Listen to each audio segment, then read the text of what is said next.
ఒక చిన్న సందేశాన్ని నేను మీతో చెప్పి మీ అందరి కోసం నేను ప్రార్థన చేస్తాను. ప్రార్థన చేయించుకుని సెలవు తీసుకుని దేవుని ఆశీర్వాదంతో మనం ముందుకు వెళ్దాం. ఆదికాండం 1వ అధ్యాయం 1వ అధ్యాయం 21వ వాక్యం. బేస్ రావట్లా. 1వ అధ్యాయం 21వ వాక్యాన్ని చదువుకుందాం. దేవుడు జలములలో వాటి జాతి ప్రకారము వాటి జాతుల ప్రకారము జలములను సమృద్ధిగా పుట్టించిన మహామత్స్యములను జీవము కలిగి చెలించు వాటిని అన్నిటినీ దాని జాతుల ప్రకారము రెక్కలు కలిగిన ప్రతి పక్షిని సృజించెను. అది మంచిదని దేవుడు చూచెను. చప్పట్ల కొట్టను కొంచెం గట్టిగా. ఒక చక్కటి విషయం ఇక్కడ మోషే ఏంటి ఈ ఆదికాండపు చరిత్రని చక్కగా రాస్తున్నాడు. వినాలి, చాలా జాగ్రత్తగా వినాలి. ఈ 5 గ్రంథాలు మొదట్లో రాయబడినటువంటి ఈ పంచకాండాలు అని అంటారు. అట్లని 5 కాండాలు: ఆదికాండం, నిర్గమాకాండం, లేవియాకాండం, సంఖ్యాకాండం, దేశకాండం. ఈ 5 కూడా మోషే అనే ఒక దైవజనుడు ద్వారా రాయబడినటువంటి విషయాలు అన్నీ. మోషే రాస్తూ భూమి యొక్క నిర్మాణం, సృష్టి యొక్క నిర్మాణం, సృష్టిలో జరుగుతున్న ఒక అద్భుతమైన విషయాన్ని గురించి చాలా స్పష్టంగా ఆయన ఆ పరిశుద్ధాత్ముడి సహాయంతో దేవుని యొక్క సహాయం కోరుకుంటూ చాలా చక్కటి విషయాలు రాశాడు. సృష్టి యొక్క క్రమాలు రాసుకుంటూ వచ్చాడు. ఇట్లాగే సముద్రాన్ని సృష్టించాడు, భూమి మీద ఉంటున్న చెట్లు సృష్టించాడు, మొక్కలు సృష్టించాడు, సూర్య చంద్ర నక్షత్రాల్ని సృష్టించాడు. ఏమండి, ఇలా సృష్టిస్తూ సముద్రం లోపల గొప్ప మత్స్యములు లేక చాలా ఉన్నతమైనటువంటి విలువగలిగినటువంటి చేపల్ని ఆయన సృష్టించాడు అని రాస్తుంది. జలచరములు కలిగినటువంటి చేపలు, వాటిలో రెక్కలు కలిగినటువంటి చేపల్ని సృష్టించాడు. ఏమండి, రెక్కలు లేని చేపలను కూడా చెప్పండి సృష్టించాడు. పొలుసులతో ఉన్న చేపలను సృష్టించాడు. పొలుసులు లేకుండా ఉన్న చేపలను కూడా ఆయన సృష్టించాడు. ఒక విధంగా చెప్పాలంటే చాలా పెద్ద పెద్ద చేపలు కూడా సృష్టించబడి ఉన్నాయండి. చప్పట్లు కొట్టండి కొంచెం గట్టిగా చప్పట్లు కొట్టాలి. హుషారుగా చేతుల పైకెత్తు, గట్టిగా సరళ చెప్దాం. హల్లెలూయా చెప్పాలి, సంతోషంగా చెప్పండి. హల్లెలూయా. అవన్నీ దేవుని చేత సృష్టించబడ్డాయి. ఇలా సృష్టించిన వాటిలో దేవుడు ప్రతిదీ కూడా ఏది సృష్టించినా ఆ సృష్టించిన దాన్ని చూసి దేవుడు ఇది మంచిది, ఇది గుడ్ అని దేవుడు ఆ మంచిదాన్ని చాలా అద్భుతంగా వ్యాఖ్యానించి మాట్లాడుతూ వచ్చాడు. ఈ మాటలో మనం చదువుకోవాల్సిన మాటలు ఏంటంటే, రెక్కలగలిగిన ప్రతి పక్షిని సృష్టించి అది మంచిదని దేవుడు చూశాడు అని రాస్తుంది. అల్లు చెప్పండి కొంచెం గట్టిగా. మీరు చండాలంగా చెప్తున్నారు, అల్లులో చెప్తే స్పందన రావాలి కొంచెం గట్టిగా. ఇంకోసారి చెప్పండి హల్లెలూయా. కొంచెం గట్టిగా చెప్పండి హల్లెలూయా. రెక్కలగలిగిన పక్షుల్ని ఆయన సృష్టించాడు. అండి, మనకి సహజంగా పక్షి అని అంటేనే మనకు గుర్తొచ్చేది ఏంటి చెప్పండి? రెక్కలు. ఏంటి, పక్షి అని అన్న మాటకి రెక్కలు ఉంటేనే దాన్ని ఏమంటాం మనం చెప్పండి? పక్షి అని అంటాం. రెక్కలు లేకుండా ఏ పక్షులైనా ఉంటాయా? వినాలి ఉంటాయా? ఏ పక్షి కూడా చెప్పండి రెక్కలు లేకుండా మనకి మనం చూడలేం. కారణం ఏంటంటే రెక్కలతో కూడింది పక్షి. చాలా అద్భుతమైంది. ఈ పక్షుల గురించి బైబిల్లో చాలా చక్కటి విషయాలు రాస్తున్నాయి. ఒక 4 మాటలు నేను మీతో చెప్తానండి. చేతుల పైకి దసరాల్లో చెప్పండి, కొంచెం గడిగాల్లో చెప్పండి హల్లెలూయా. ఆకాశ పక్షులు చాలా ఉన్నతమైనవి. ఏమండి దేవుడు సృష్టించిన వాటిలో ఏమండి చిన్న చిన్న పక్షులు ఉన్నాయి, చిన్న చిన్న పక్షులు ఉన్నాయి, చాలా పెద్ద పక్షులు ఉన్నాయండి, చాలా పెద్ద పక్షులు, చాలా పెద్ద పులి చూసేదానికి. విచిత్రమైన జంతువులు చూశాను, చాలా విచిత్రమైన జంతువులు. వాటిని చూస్తున్నప్పుడు చాలా ఆశ్చర్యపడ్డాను. అమ్మో, దేవుని సృష్టిలో ఇంత బలమైన జంతువులు ఉన్నాయా అని చెప్పి చాలా సంతోషపడ్డాను. ఇంకా మీకు చెప్పాలంటే రకరకాల జంతువులు నేను చూడని పక్షులు లేవండి, నేను చూడని పక్షులు లేవు. చాలా పెద్ద పక్షుల్ని కళ్ళతో నేను చూశానండి. ఒక్కొక్క పక్షి నేను చూస్తే, మనం ఒకవేళ మీరు చూసిన పక్షుల్లో ఒక కొంచెం పెద్దగా కనబడుతున్న పక్షి ఏదైనా ఉందంటే ఒక నెమలి కనబడి ఉండొచ్చు మీకు. ఒక నెమలి, దాని రెక్కల్లో ఇంచుమించుగా 4.5 అడుగులు ఇటువైపు చాపిన 4.5 వెడల్పులో పెద్ద రెక్కల చేత ఒకవేళ అలాంటి పక్షి నెమల్ని మీరు చూస్తూ ఉండొచ్చు. ఆకాశంలో చాలా పెద్ద పక్షులు ఉన్నాయి, ఎగిరే పక్షులు, చిన్న చిన్న పక్షులు ఉన్నాయి, పెద్ద పక్షులు కూడా ఉన్నాయి. ఒకప్పుడు పిచ్చుకులు అని చెప్పి కనబడేవి. ఇప్పుడు ఈ సెల్ ఫోన్లు వచ్చిన తర్వాత, ఈ రేడియేషన్ పెరిగిన తర్వాత, ఏమండి ఆ వస్తున్న సూర్య దగ్గర నుంచి వస్తున్న కిరణాలు బట్టి ఈ పిచ్చుకులు సరిగ్గా కనబడట్లేదు. ఇప్పుడు ఎక్కడికక్కడ గుండు పగిలిపోయి చచ్చిపోతున్నాయి చిన్న చిన్న జీవులు. ఆ రేడియేషన్కి నిలబడలేక పిచ్చుకుల యొక్క జాతి అంతరించిపోతూ ఉంది, కనబడట్లా. ఒకప్పుడు ఎక్కడ చూస్తున్నా పిచ్చుగుళ్ళు కనబడేవి. కోళ్ళు పెంచుకునే అలవాటు అన్నీ రెక్కలగలిగినటువంటి పక్షులేనండి. కానీ ఈ ప్రపంచంలో ఎన్నో జాతుల యొక్క పక్షులు మనం కళ్ళతో చూస్తున్నా, బైబిల్లో ప్రసిద్ధిగాంచిన ఒక పక్షి గురించి రాస్తుంది. ఆ పక్షి పేరు ఏంటంటే గద్ద. చెప్పండి ఏంటి, చెప్పండి అది, చెప్పండి ఏంటంటే అది. గద్దకి 3 దశలు ఉన్నట్లుగా బైబిల్ చరిత్ర చెప్తూ వస్తుంది. 3 దశలు ఉన్నాయి. ప్రారంభ దశ అది ఎలా కనబడుతుందంటే గద్దలాగా కనబడుతుంది. ప్రారంభ దశ అది గద్దలాగా కనబడుతుంది. వినాలి, చేతుల పైకి సరళ చెప్పండి, చేతుల పైకి సరళ చెప్పండి. దానికి ఇంకొక దశ ఉంటుంది. కొన్ని సంవత్సరాలు అయిన తర్వాత దాని దశ ఏంటంటే డేగ అని పిలబడుతుంది, డేగ అని పిలబడుతుంది. 3వ దశ అవుతుంది. ఆ దశ ఏంటంటే పక్షిరాజు అని పిలబడుతుంది. 3 దశలుగా ఒకే పక్షి, కానీ ఆ పక్షికి 3 విధాలైనటువంటి దశలు మార్చుకుని బ్రతుకుతూ వస్తుంది. 3 విధాలైన దశలు మార్చుకుని బ్రతుకుతూ వస్తుంది. దేవుడు సృష్టించిన ఆ పక్షులన్నిటిలో కూడా దేవుడు సృష్టించిన రెక్కలగలిగిన ప్రతి పక్షిని చూసి దేవుడు మంచిది మంచిది అని అన్నాడండి. ఈ రోజున ఇదిగో ఆ డేగ గురించి లేక పక్షిరాజు గురించి, గెద్దన గురించి ఒక 4 మాటలు చెప్తాను. చేతులు పైకి ఎత్తి కొంచెం గట్టిగా వెళ్ళలేదు చెప్పండి, కొంచెం గట్టిగా వెళ్ళలేదు చెప్పండి. హల్లెలూయా, సంతోషంగా చెప్పండి హల్లెలూయా. ఈ ఆకాశ పక్షుల గురించి బైబిల్లో చాలా స్పష్టంగా రాయబడి ఉంది. యేసుక్రీస్తు చెప్తూ వచ్చాడు కదా, ఏమని చెప్తూ వచ్చాడంటే ఆకాశ పక్షులు మీరు చూడండి, అవి విత్తవు, చెప్పండి, కోయవు, కొట్లలో వాటిని కూర్చుకోలేవు, మీరు ఆకాశ పక్షుల కంటే శ్రేష్ఠులు కాదా?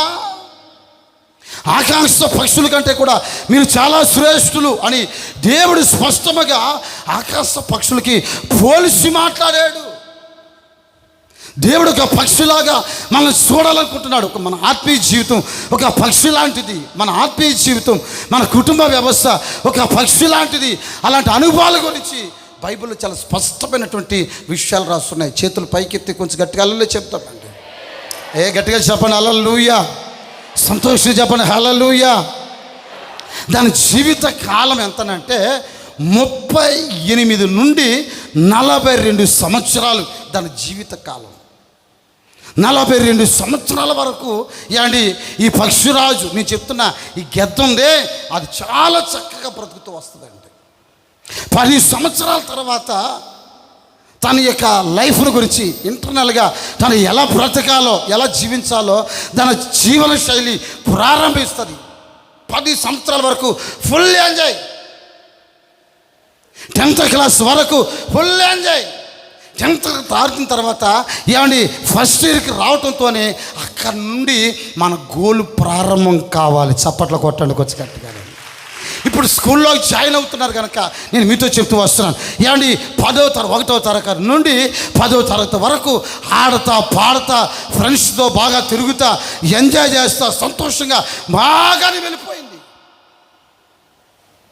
చాలా సంతోషంతో బాగానే గడిపాం. పాస్ అవుతామో ఫెయిల్ అవుతామని దిగులు కూడా లేదు. మనం పట్టించుకుంటారో పట్టించుకోరని దిగులు లేదు. ఫీజులు కట్టాలి, ఏమండి మరలా చదవాలని ఆ దిగులు చింత లేకుండా కార్పొరేట్ స్కూల్లో చాలా చక్కగా చదివి మంచి మార్కులు సంపాదించుకున్నాం. ఇప్పుడు 11లోకి వచ్చేసరికి ఇప్పుడు దశ మారుతుంది గ్రద్దకి. చేతుల పైకి తలలో చెప్పండి, కొంచెం గట్టిగా అలా చెప్పండి, 2 చేతుల పైకి సరళలో చెప్పండి.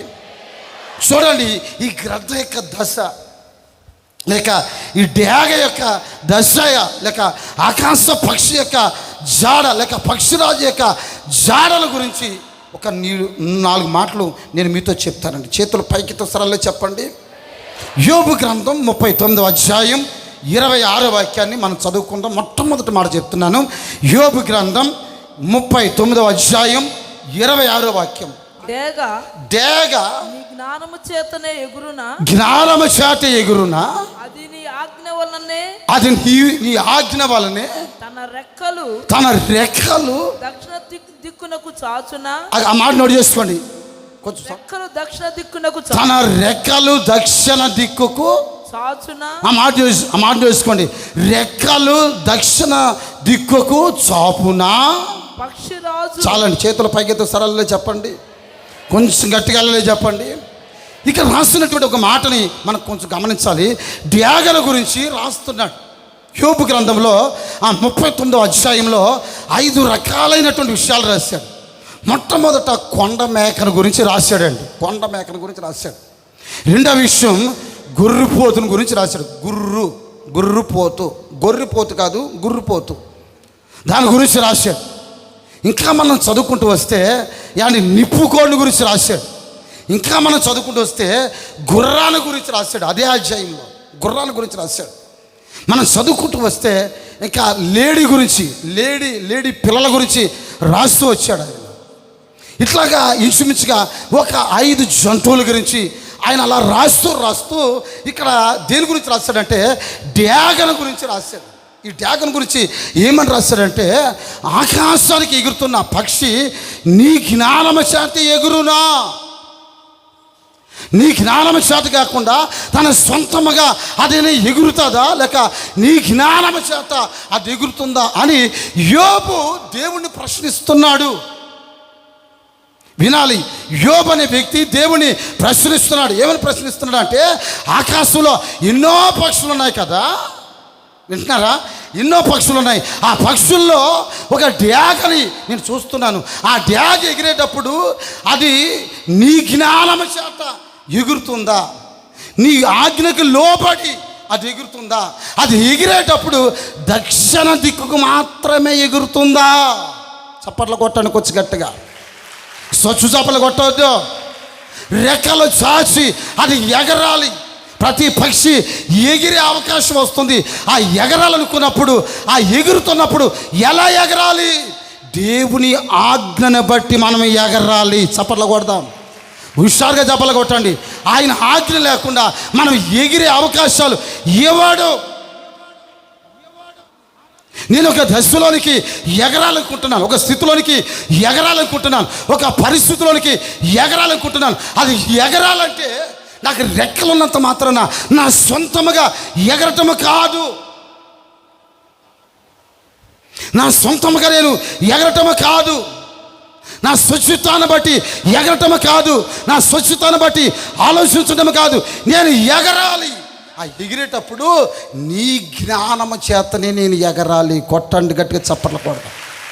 అందరూ స్వచ్ఛ చప్పలు కొడుతున్నారేంటి? బిగ్గరగా సరాలే చెప్పండి, బేసులు పెట్టరా, బిగ్గరగా సరాలే చెప్పండి. హల్లెలూయా. సంతోషంగా చెప్పండి హల్లెలూయా. ఒకసారి మీరు ఆలోచన చేయండి.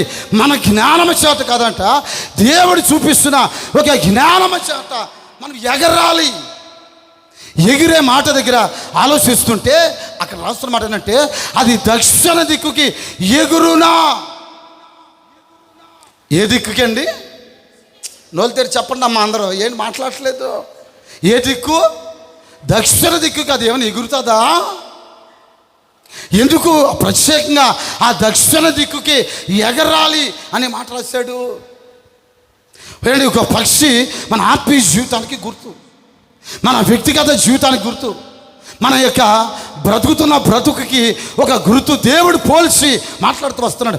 డ్యాగ లేక గద్దకు పోల్చి, పక్షురాజుకి పోల్చి దేవుడు మాట్లాడుతూ వస్తున్నాడు. మనం ఎగిరేటప్పుడు అంట దక్షిణ వైపుకు మాత్రమే ఎగరాలంట. చప్పట్లు కొట్టండి, కొంచెం గట్టిగా చచ్చు చప్పలు కొడతాను, గట్టిగా చప్పలు కొట్టండి. దక్షిణ దిక్కుకే ఎగరాలి. ఏంటి బైబిల్లో తూర్పు దిక్కు రాయబడి ఉంది, పడమర దిక్కు రాయబడి ఉంది, అర్థమవుతుందండి, ఉత్తర దిక్కు రాయబడి ఉంది. ఏంటి ఈ దిక్కులన్నీ మనం చూస్తూ ఉంటే, కానీ ఈ పక్షి ఎగిరేటప్పుడు అంట ఎటువైపు ఎగురుతుంది అని ఆలోచన చేస్తే దక్షిణ వైపు, దక్షిణ వైపు అది ఎగరాలి.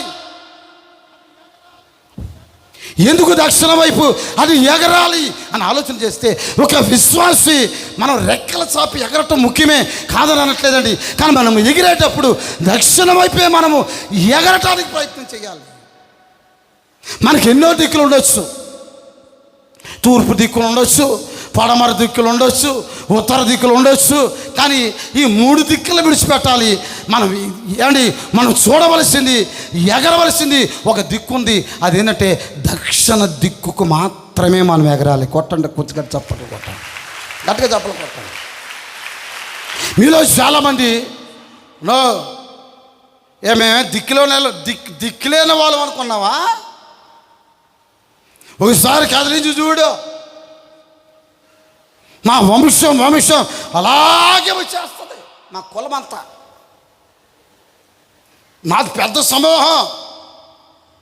ఏదో చిన్నదాని అనుకుంటున్నావేమో, చీపుగా, చండాలంగా, తక్కువగా మమ్మల్ని తీసి పాడేస్తున్నావేమో.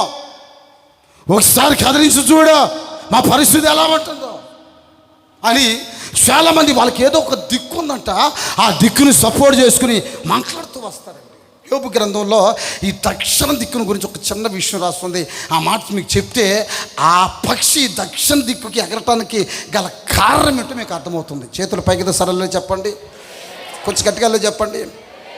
చూడండి, ఒక చక్కటి విషయం చెప్తున్నాను ఆ దక్షిణ దిక్కు గురించి. 23వ అధ్యాయం యోబు గ్రంథం 9వ వాక్యం మనం చదువుకుందాం. 8వ వాక్యం కానీ చదువుకుంటారండి. నేను తూర్పు దిక్కుకు వెళ్ళినను ఆయన అచ్చట లేడు. యోబు వెళ్ళాడంట ఎక్కడికో, ప్రార్థన చేసుకున్నాడు, దేవుని వెతుకుతున్నాడు, దేవుని అన్వేషిస్తున్నాడు, దేవుని కనుగొనాలని అతను ప్రయత్నం చేస్తూ దేవుని తెలుసుకోవడానికి అలా బయలుదేరి వెళ్ళాడంట. ఆ బయలుదేరి వెళ్ళిన దాంట్లో నేను తూర్పు దిక్కుకు వెళ్ళినాను, ఆయన అచ్చట లేడు. పడమటి దిక్కుకు వెళ్ళినను, ఆ మాట నోట్ చేసుకోండి, పడమట దిక్కుకు వెళ్ళినాను, ఆయనకు కనబడలేదు. ఆయన పనులు జరిగించు, ఉత్తర దిక్కుకు వెళ్ళినాను, నాకు కనబడలేదు. అదిగోండి, దక్షిణ దిక్కుకు ఆయన ముఖమును పెట్టుకొని ఉన్నాడు. కొట్టండి చప్పట్లు కొంచెం గట్టిగా హుషారుగా చేతుల పగితే సరళని చెప్పండి. తూర్పు దిక్కుకి వెళ్ళాడంట, యేసయ్య కనబడలేదు. పడమట దిక్కుకి వెళ్ళాడంట, ఆయన కానరాలేదు. ఇక రాసిన మాట, ఉత్తర దిక్కుకి వెళ్ళాను. ఆ ఉత్తర దిక్కులో ఆయన కార్యములు జరిగిస్తున్నాడు, లేక ఆయన పనులు జరిగిస్తున్న ఒక స్థలం. చూడండి, అక్కడ నుండి ఉత్తర దిక్కేమో పరసంబంధమైన విషయాలు చూపిస్తుంది. అక్కడ నుండి అంట ఆయన కార్యాలు చేస్తూ దక్షిణ వైపు, సంఘం వైపు తన ముఖాన్ని తిప్పుకున్నాడంట. చప్పలు కొట్టాను, కొంచెం గట్టిగా చప్పలు కొట్టాలి. సంఘం వైపు చూస్తున్నాడు. పక్షి ఎగరవలసింది దక్షిణం వైపు, సంఘం వైపుగా ఎగరాలి. సహవాసం వైపుగా అది ఎగరాలి, సహవాసం వైపు అది చూడాలి. పరిశుద్ధుల యొక్క సహవాసంలో చేర్చబడటానికి ఆ పక్షి ఎగిరేటప్పుడుగా దక్షిణ వైపు అది ఎగిరేటట్లుగా మార్చబడును కాక. కొంచెం చేతుల పైకి సరళని చెప్తామండి, కొంచెం గట్టిగా చెప్తాం. హల్లెలూయా, జాగ్రత్తగా వినాలి. హల్లెలూయా. చెప్పాలి కొంచెం గట్టిగా హల్లెలూయా. ఏంటి గాలి బైబిల్లో రాస్తుంది, ఉత్తర దిక్కునున్నట దక్షిణ దిక్కుకి అలా వీసిందంట. ఈ పక్షి ఎగిరేటప్పుడుగా ఎలా ఎగరాలి? నా వైపు గాలి వస్తుంది, ఈ గాలికి నేను కొట్టుకుపోవటం కాదు, ఎదురొస్తున్న ఆ గాలికి ఎదురీదాలి, సమస్యలకి నేను పోరాటానికి నిలబడాలి. రెక్కలు చాపినదై దక్షిణ వైపుగా అది ప్రయాణం చేయాలండి. దేవునికి స్తోత్రం కలుగును కాక. చేతుల పైకి చెప్తాం హల్లెలూయా. సుఖభోగాల వైపు కాదు, మనకు అన్ని నచ్చి మెచ్చిన వారి వైపు కాదు, అన్ని సహకారాలు అందిస్తున్నప్పుడు వారి వైపు కాదండి ఎగరవలసింది. ప్రతికూలతల మధ్యలో, సమస్యల మధ్యలో, శోధనల మధ్యలో, పోరాటాల మధ్యలో మనకి ఎదురొస్తున్నప్పుడు దానికి ఎదురు ఈదగలిగినటువంటి సామర్థ్యత ఈ డ్యాగకు మాత్రమే ఉంది. కొట్టండి చప్పట్లు కొంచెం గట్టిగానే. 1200 అడుగుల ఎత్తులో ఈ ఆకాశ పక్షి ఎగురుతూ వస్తుందండి. ఇక ఏ పక్షి ఎగరలేదు, గెద్ద తప్ప ఇంక ఏది కూడా అంత ఎత్తుకి ఎగరలేదండి. మహా అయితే కాకి ఎగిరితే 1000 అడుగుల కంటే ఎక్కువ పైకి వెళ్దాం. 1000 అడుగుల కంటే ఇంకంతకంటే పైకి వెళ్ళిందంటే ఆక్సిజన్ దానికి అందదు, చచ్చిపోతుంది. కానీ అంత స్థితిలో కూడా వేగముగా వీస్తున్న గాలి తన వైపుకి వస్తుంటే ఏం చేస్తుంది తెలిసిన, దక్షిణ వైపు మన ప్రభువైన యేసుక్రీస్తు ముఖాన్ని పెట్టుకుని ఉన్నాడు కనుక యాండి ఆయన ముఖాన్ని చూస్తూ రెక్కలు చాపి దేవుని బిడ్డలు ఎగరటం మొదలు పెట్టాలి. చప్పట్లు కొట్టాలి, కొంచెం కట్టుకోవాలి, కొట్టడు గట్టిగా చప్పట్లు కొట్టాలి. చేతుల పైకి సరళలు చెప్పండి హల్లెలూయా. సంతోషంగా చెప్పండి హల్లెలూయా. ఈ రోజున ఎవరు చూసి ఎగురుతున్నాం మనం? కొంచెం స్థితి మారుతుందంటే ఇక మన వాళ్ళని మనం పట్టుకోలేం. మన వాళ్ళకి కొంచెం స్థితి మారుతున్నా, పరిస్థితి మారుతున్నా, ఏంటి కొంచెం 4 ఉంగరాల చేతికి వస్తున్నా, 4 డబ్బులు మనకి కనబడుతున్నా వెంటనే ఇక బడాయి నడక, బడాయి మాటలు, బడాయి వ్యవహారం, బడాయి చేష్టలని కూడా కనబడిపోతాయి. నడక మారిపోతుంది, చూపు మారిపోద్ది, మాట మారిపోద్ది, పరిస్థితులు మారిపోతాయి. 4 డబ్బులు రాగానే, స్థితి మారగానే ఇక కొంతమంది జీవితాల్లో ఎటు నడుస్తున్నారో, ఎటు ఎగురుతున్నారో, ఎటు ప్రయాణిస్తున్నారో అర్థం కాదు. వాక్యంలో రాస్తుంది కదా, నేను దేవుని చూడాలని వెళ్ళాను, తూర్పు దిక్కుకి వెళ్తే కనబడలేదు, పడమటి దిక్కుకి వెళ్ళాను కనబడలేదు, ఉత్తరానికి వెళ్ళాను కనబడలేదు, నేను దక్షిణానికి వెళ్తే దక్షిణం వైపు ఆయన తన ముఖమును త్రిప్పుకొని ఉన్నాడు. కొట్టండి చప్పట్లు కొంచెం గట్టిగా చప్పట్లు కొట్టండి. చేతుల పైకి సరళలే చెప్పండి హల్లెలూయా. ఇక్కడ రాసిన మాట, పక్షి ఎగిరేటప్పుడుగా ఎగురుతున్నప్పుడు నీ జ్ఞానం చేత దక్షిణ వైపు ఎగురునా?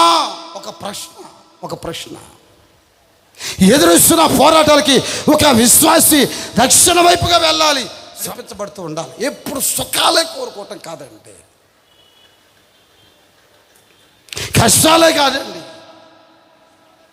మనకు వస్తున్న ఆ కష్టాల వైపు నడిపించబట్టాను కూడా దేవుని బిడ్డలు ఏండి ఆ దక్షిణ దిక్కును ఎంపిక చేసుకోవాలి. చప్పట్లు కొడతాం కొంచెం గట్టిగా చప్పట్లు కొట్టాలి. యోబు ఒక రోజున తన భార్యతో అంటాడు, దేవుని వలన మేలే కాక కీడు అనుభవింప తగదా? దేవుడి వల్ల మనము మేలు అనిపించటమే కాదు, కీడు అనుభవింప చెప్పండి తగదా? ఎప్పుడు చూసినా దేవుడు ఆ మేలు చేశాడు, ఈ మేలు చేశాడు, పిల్లలకు అన్నాం, పిల్లలు పెద్దోళ్ళు అయ్యారు, పిల్లలకి చక్కగా వివాహం వచ్చింది, పిల్లలు పాస్ అయ్యారు, మార్కులు ఎంత వచ్చినాయి అంత వచ్చినాయి, బాగానే ఉంది. ఇల్లు స్థలం కొన్నామన్నయ్యా, పొలాన్ని కొన్నాం, మేము బైకులు కొన్నాం, సాక్ష్యాలు బాగుంటాయి. మళ్ళా దేన్ని వదలరు.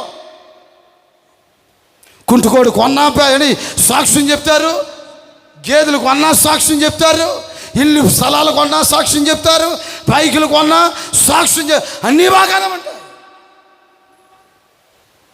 దేవుడు మనకు అందిస్తున్నప్పుడు సంతోషించడమే కాదు, ఏమీ లేని ఆ పరిస్థితుల మధ్యలో, అట్టడికి దిగజారుతున్న ఆ పరిస్థితుల మధ్యలో మనకు వస్తున్న దక్షిణపు గాలి, సమస్యలు, శోధనలు వస్తున్నప్పుడు కీడు కూడా అనుభవించాలి. చప్పట్లు కొడదాం కొంచెం గట్టిగా, గట్టిగా చేతులు పైగా సరాలే చెప్పండి, గట్టిగా సరాలే చెప్పండి. హల్లెలూయా.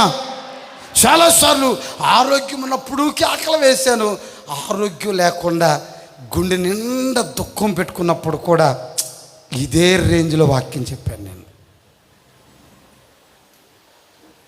సమభూమిలో నడవటం, సమస్యని బాధని దిగమింగుకొని గుండెలో ఉంటూ పొంగుకొని వస్తున్న బాధని ప్రక్కన పడేసి మీ కళ్ళ ముందు నవ్వుతున్న మాటలు చెప్పి నాకు ఒకటి ఉంది, అది ఏంటి తెలిసిన, నేను ఎగురుతున్నాను, ఆ ఎగురుతున్న దిక్కు ఎలాంటి తెలిసిన, యేసయ్య నా వైపు చూస్తున్న దిక్కుకు మాత్రమే ఎగురుతున్నాను నేను. నన్ను ఆయన చూడాలి, నన్ను మనుషులు కాదు చూడవలసింది, నన్ను ఆయన చూడాలి కనుక ఆయన ఏ దిక్కుకైతే ముఖమును తిరుపుకుని ఉన్నాడో ఆయన తట్టు చూస్తూ నేను ఎగరాలి.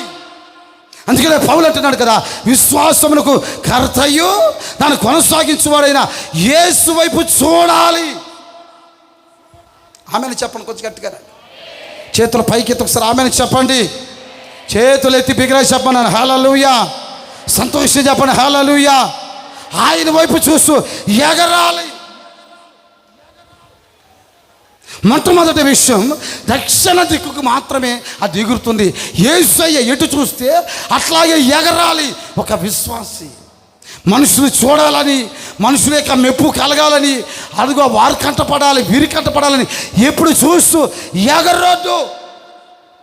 నీ సొంత జ్ఞానం చేత ఎగరొద్దు, దేవుని ఆజ్ఞ లేకుండా ఎగరొద్దు.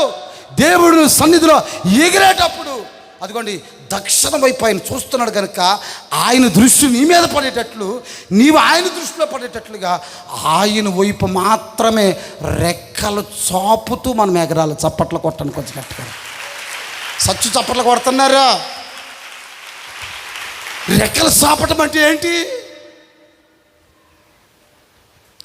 బైబిల్లో రాస్తుంది కీర్తనకారుడు, నా జీవితం ఎండిపోయిన భూమి వలె ఉందయ్యా, నేను నీ వైపు నా చేతులు చెప్పండి చాపుచున్నాను. 143 6వ వాక్యమా ఏమని రాస్తుంది చదువు. నీ తట్టు నా చేతులు చాపుచున్నాను, ఎండిపోయిన భూమి వలె. చాలండి, చేతుల పైకి ఎత్తి ఒకసారి చెప్పండి.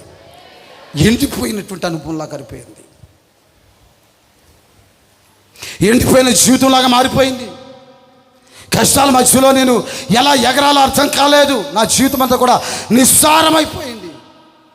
ఇలాంటి పరిస్థితుల మధ్యలో ఎండిపోయిన భూమిలాగా, సాలగా పగిలిపోయిన భూమిలాగా, సమాధానం లేక, సంతోషం లేక ఉన్నటువంటి భూమి వలె నా భూమి మార్చబడిపోయింది. నిజమే, ఎండకి ఎండిపోతే భూమి బ్రద్దల కింద పగిలిపోద్దండి, బద్దల కింద పగిలిపోతుంది. కారణం ఏంటి చేసిన కొన్ని కుటుంబ వ్యవస్థని ఆలోచన చేస్తుంటే ఆ ఇంట్లో తగిలినటువంటి ఆ దెబ్బ అండ్ ఆ కుటుంబం అంతా కూడా బ్రద్దల కింద పగిలిపోయింది. భార్య ఒక భర్త మార్చిపోయిపోయింది, భర్త ఒక భర్తగా మారిపోయాడు, పిల్లలు ఒక చెప్పండి బద్దలుగా మారిపోయారు.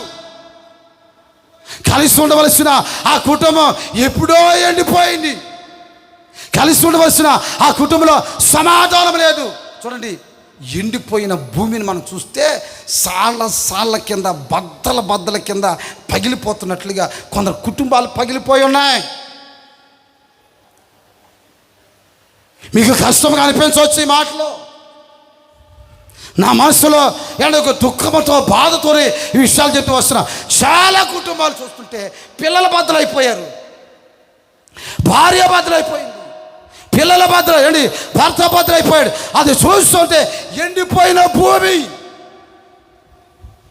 ఇప్పుడు నువ్వు రెక్కలు చాపి దక్షిణ వైపు చూడాలి. చప్పట్లు కొట్టండి కొంచెం గట్టిగా, చేతులు పైకి ఎత్తో సరాలు చెప్పండి, కొంచెం గట్టిగా చెప్పండి.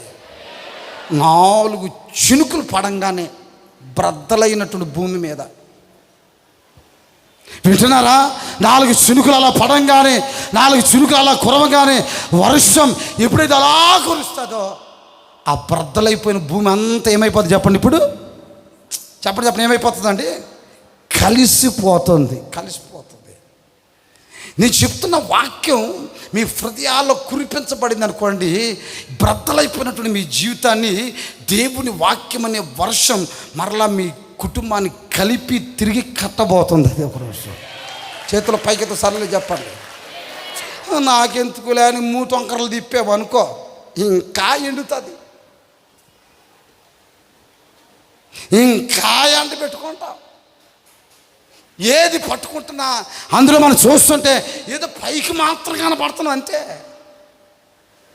అంతరంగంలో దేవుని వాక్యాన్ని బట్టి లేక దేవుని యొక్క సన్నిధానంలో నిజమగా గనక నీ వ్యక్తిత్వాన్ని పరీక్షించుకుని చూస్తే అది ఎండిపోయిన భూమి తప్ప కలిసి చక్కగా 4 విత్తనాలు పడి సమృద్ధిగా పంట పండే అనుభవం అయితే కానే చెప్పండి కాదండి. అది చేతుల పైకి సరళ చెప్పండి, గట్టిగా చెప్పండి. తక్షణ వైపు ఎగురుతున్నాడంట. చేతులు చాపటం అంటే దాని అర్థమేంటంటే ఇక నాకు ఎవరు లేరయ్యా, నా చేతులు నీ వైపే చాపుతున్నాను, ఎగిరితే నీ వైపే ఎగురుతాను, నీవు నన్ను చూడు, నీ కార్యం నా జీవితంలో జరిగించు. ఆమెను చెప్దామండి. రెండవ విషయం చెప్తున్నాను చూడండి, చేతుల పైకి సరళ చెప్పండి. 39వ అధ్యాయం 27, 28 వాక్యాలు చదువుకుందాం. పక్షిరాజు నీ ఆజ్ఞకు లోబడి ఆకాశ వీధిలోకి ఎక్కున తన గూడు ఎత్తైన చోటను కట్టుకుని, ఆ మాట నోట్ చేసుకోండి, తన గూడు ఎత్తైన చోట కట్టుకును, అది రాతి కొండల మీద నివసించును. కొండపేటు మీదను, ఆ మాట నోట్ చేసుకోండి, కొండపేటులలోను ఎవరును ఎక్కజాలని ఎత్తు చోట గూడు కట్టుకొను. కొట్టండి, కొంచెం గట్టిగా చప్పట్లు కొట్టండి, గట్టిగా చప్పట్లు కొట్టండి. చేతులు పైకి సరళ చెప్పండి హల్లెలూయా. గట్టిగా సరళ చెప్పండి హల్లెలూయా. బర్డ్స్ అనమాట, పక్షులు. లోపలికి వెళ్ళి చూస్తే రకరకాల జంతువులు, ఏమండి రకరకాల పక్షులు. ప్రపంచంలో ఎన్ని జాతులు ఉన్నాయి అన్ని జాతులు. చివరికి పిచ్చుకు దగ్గర నుండి ఆ ప్రపంచంలో ఉంటున్న ప్రతి జాతులు తీసుకుని వచ్చి ఏమండి ఆ యొక్క పార్కులు పెంచుతూ వస్తున్నారు. ఏమండి ఆ గూడు కట్టుకున్న పక్షులు చూపించారు నాకు. మన ఇండియాకి సంబంధించిన పక్షిరాజు గ్రద్ద ఉందే, ఆ గ్రద్ద మాత్రం ఒక గూడు కట్టింది. చాలా దేశాల నుంచి గ్రద్దలు వచ్చినాయి, కానీ ఒక్కొక్కటి ఒక్కొక్క విధంగా గూడు కడితే ఎందుకు మన ఇండియా నుంచి తీసుకువెళ్ళిన ఆ గ్రద్ద ప్రత్యేక గూడు కట్టింది. అక్కడ రాస్తుంది స్పెషల్, ఇండియా స్పెషల్ అని చిన్న బోర్డు పెట్టారు. ఇండియా స్పెషల్ ఏంటిరా బాబు అని కొంచెం ఆలోచన చేస్తే అన్ని గ్రద్దలు ఏమండి ఆ దేశానికి సంబంధించినవన్నీ పొలాలు తీసుకుని వచ్చి ఏమండి చక్కగా గూడు కడితే మన ఇండియా గ్రద్ద మాత్రం ఏమండి ఆ పొలంలో ఈ పొలాలు తేలా, ఆ తీసుకొచ్చింది ఏంటంటే ముళ్ళ కంపలు తీసుకుని వచ్చి కట్టింది. ఏ కంపలో? ముళ్ళ కంపలు. ఓయమ్మ, దాని గూడు ఇంచుమించుగా ఇటు 6 అడుగు, ఎటు చూస్తున్న 6 అడుగుల వెడల్పులో కట్టింది. అది 6 అడుగుల వెడల్పులో. ఏంటి ఈ ప్రపంచంలో చాలా గూళ్ళు కడుతున్నాయి, కానీ మీ ఇండియా నుంచి వచ్చిన ఈ గ్రద్దను మేము తీసుకొచ్చాం. ఈ గ్రద్దను ఇక్కడ విడిచిపెట్టామయ్యా. కొంతకాలం అలవాటు పడిన తర్వాత సరిగ్గా గుడ్లు పెట్టే టయానికి ముందు గూడు కట్టడం మొదలు పెట్టుకుంటుంది. చేతుల పైకి సరళ చెప్పండి. గుడ్లు పెట్టాలి, 3 నెలలు ఇకనే గుడ్లు పెట్టబోతున్నాను, ఇక గుడ్లు పెట్టి పిల్లలు కనబోతున్నాను. ఏంటి గుడ్లు పెట్టి పిల్లలు పొదగాలి అని అనుకుంటున్నా. ఆ 3 నెలల ముందుగానే ఏంటి ఆ గుడ్ల కోసం ఈ గూళ్ళు కట్టడం మొదలు పెట్టుకుంటూ వస్తుందండి. పెట్టిన తర్వాత గూడు కట్టడం కాదు, పెట్టకముందే ఏమండి ఒక ఎదురు చూపుతో దూరదృష్టితోటి నేను గుడులు పెట్టబోతున్నాను, నేను పిల్లలు కాబోతున్నాను, తల్లి కాబోతున్నాను కనుక గూడు కట్టాలి. అది ఎక్కడ కట్టాలి? బైబిల్లో రాస్తున్న మాట, ఎవరను ఎక్కజాలనంత ఎత్తులో కట్టాలి. చప్పలు కొట్టండి కొంచెం గట్టిగా గట్టిగా గట్టిగా చప్పలు కొట్టండి. ఏ శత్రువు వచ్చి నీ గూడు పాడు చేయకూడదు, ఏ శత్రువు వచ్చి నీ గూడుని పెళ్ళగించకూడదు, ఏ శత్రువు వచ్చి దాంట్లో జ్వరపడకుండా ఎవరికి అందనంతగా నీ గూడు విశ్వాసంతో కట్టాలి. చప్పలు కొట్టండి కొంచెం గట్టిగానండి, గట్టిగా గట్టిగా చప్పలు కొట్టండి. ఈ రోజులో కొంతమంది గూడు ఎక్కడ కట్టారు? గూడు దేనికి సాదృశ్యం? నీ కుటుంబానికి సాదృశ్యం. గూడు దేనికి సాదృశ్యం? నీ బ్రతుకుకి సాదృశ్యం. గూడు దేనికి సాదృశ్యం? నీ పిల్లల జీవితానికి సాదృశ్యం. ఎక్కడ ఉంటున్నావు? ఎలా కట్టావు? ఆ గూడు కట్టే విధానం ఎలా ఉంది? ఒకసారి మీరు ఆలోచన చేయండి. అందరికి అందేటట్లుగా, అందరూ జ్వరపడేటట్లుగా, అందరినీ కుటుంబంలో దూరేటట్లుగా, అందరినీ కుటుంబాల గురించి మాట్లాడుకునేటట్టుగా అలా కట్టేవా? లేక అందనంత ఎత్తులోకి వెళ్ళేటట్లుగా అత్యున్నతమైన స్థలంలో నీ గూడు కట్టబడాలండి. కొట్టండి కొద్దిగా చప్పట్లేదు. భూమి మీద కట్టకూడదా? తుచ్చమైన కార్యక్రమాల్లో కట్టకూడదు, ఆచార సంబంధమైన ముసుగులో కట్టకూడదు అండి. ఇంకా మీకు చెప్పాలంటే నామకార్థాలు మధ్య కట్టబడకూడదు. నీ గూడు కడితే పరిశుద్ధ స్థలాల్లో, కొండల మీద, ఏంటి పేటు సందుల్లో నువ్వు చక్కగా నీ గూడు కట్టుకుందువు కాక. విశ్వాసంతో చప్పట్లు కొట్టాలి. మరి గట్టే చప్పలు కొట్టాలి. క్రిందే కట్టుకుంటారు కొంతమంది భూ సంబంధమైన వాటి మీద.